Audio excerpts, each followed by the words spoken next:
बच्चे 1948 में कि बाबरी मस्जिद में भगवान राम प्रकट हुए और उनकी मूर्ति वहां रख दी गई।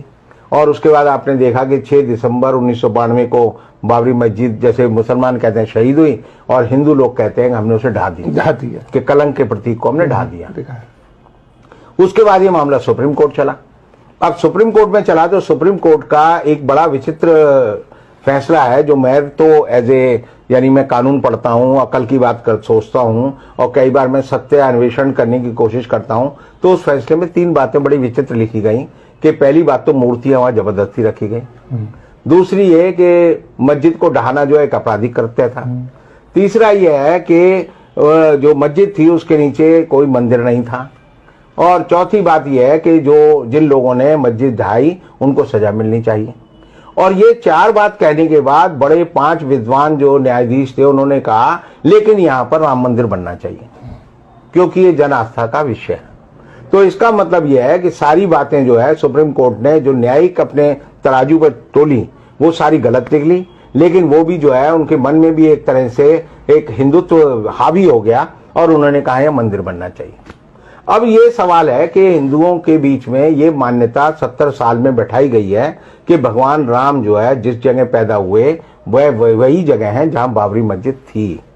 जबकि आप अयोध्या जाएंगे तो वहां पर 17 ऐसी जगह हैं जहां के मंदिर ये दावा करते हैं कि ये भगवान राम का जन्म स्थल है। मैं और बहुत सारे लोग जो अकल की बात सोचते हैं वो हमेशा कहते हैं कि राम जो थे कौन थे?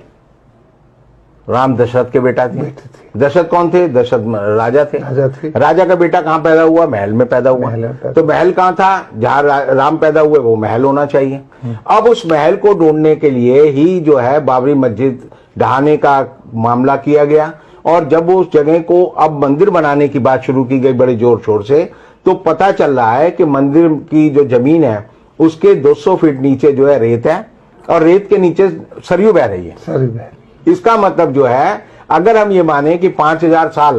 क्योंकि मानवीय सभ्यता का इतिहास ये बताता है मोहनजोदड़ो और हड़प्पा की सभ्यता के बाद कि आदमी ने सबसे पहले मकान बनाना जो है मोहनजोदड़ो और हड़प्पा में सीखा, और उसी के प्रमाण और अवशेष हमें मिलते हैं। तो 5000 साल पहले वहां पर मंदिर हो सकता है या महल हो सकता है या नहीं हो सकता, ये इस बात को सिद्ध करता है कि जब मंदिर की खुदाई की गई तो वहां पर रेत मिली और रेत के नीचे जो है सरयू नदी मिली।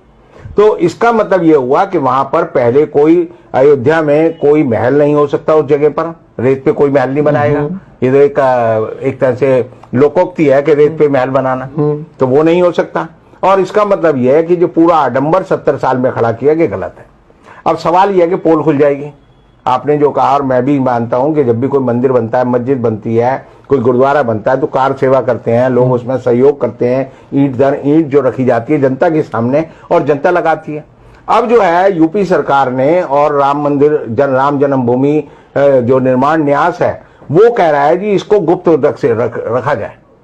इसमें जो है किसी को आने की इजाजत ना हो, कोई आकर यहाँ पर ये ना देखे ये निर्माण कैसे हो रहा है, कोई आकर ये ना देखे किन मशीनों का इस्तेमाल हो रहा है, कोई आकर ये ना देखे किस सामग्री का इस्तेमाल हो रहा है। इसका मतलब अयोध्या के नाम पर जो ईंटें जो है हमने लोगों से इन्होंने इकट्ठी की थी 1 रुपया और 1 ईंट, वो एक फ्रॉड था।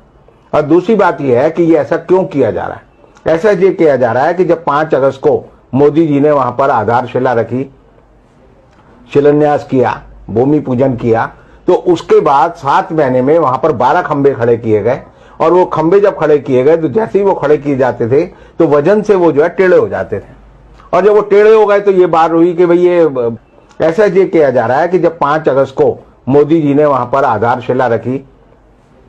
शिलान्यास किया, भूमि पूजन किया, तो उसके बाद 7 महीने में वहां पर 12 खंबे खड़े किए गए, और वो खंबे जब खड़े किए गए तो जैसे ही वो खड़े किए जाते थे तो वजन से वो जो है टेढ़े हो जाते थे, और जब वो टेढ़े हो गए तो ये बात हुई कि भाई ये खड़े क्यों नहीं हो रहे। तो जब खुदाई की गई तो भूगर्भ वैज्ञानिक जिसे हम बोलते हैं उन्होंने बताया कि भाई नीचे तो जो है रेत है और रेत के नीचे सरयू नदी बह रही है। तो इसका एक प्रमाण यह है कि वहां पर कोई महल नहीं था, वहां पर कोई मंदिर नहीं था, वहां पर कोई स्थायी ढांचा नहीं था, और इस बात को छिपाने के लिए ये अब कह रहे हैं कि हम इसकी सारी बाउंड्री करेंगे और ऐसे बनाएंगे जैसे यहां पर परमाणु बम बन रहा हो, कोई राम मंदिर ना बन रहा हो, क्योंकि बड़ी गुप्त रखने वाली बात है। अब ये गुप्त रखने वाली बात जो है भाजपा के गले में और ये जो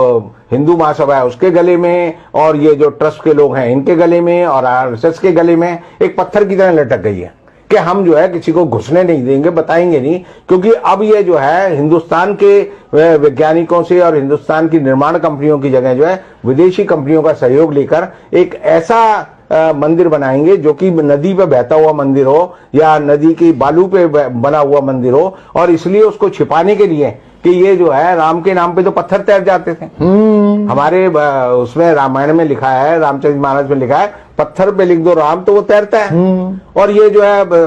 राम के लिए मंदिर के लिए जो खंभा डालते हैं वो हिल जाता है। तो इसका मतलब ये जो है राम और जिसे हम कहते हैं विश्राम, दोनों में जो है एक तरह का द्वंद्व है और ये उसको छिपाने की कोशिश कर रहे हैं। और सबसे बड़ी बात यह है कि ये सिद्ध करता है कि हमारी सुप्रीम कोर्ट ने जो फैसला राम जन्मभूमि मंदिर पे दिया है वो झूठा था, बेकार था और बेईमानी का था।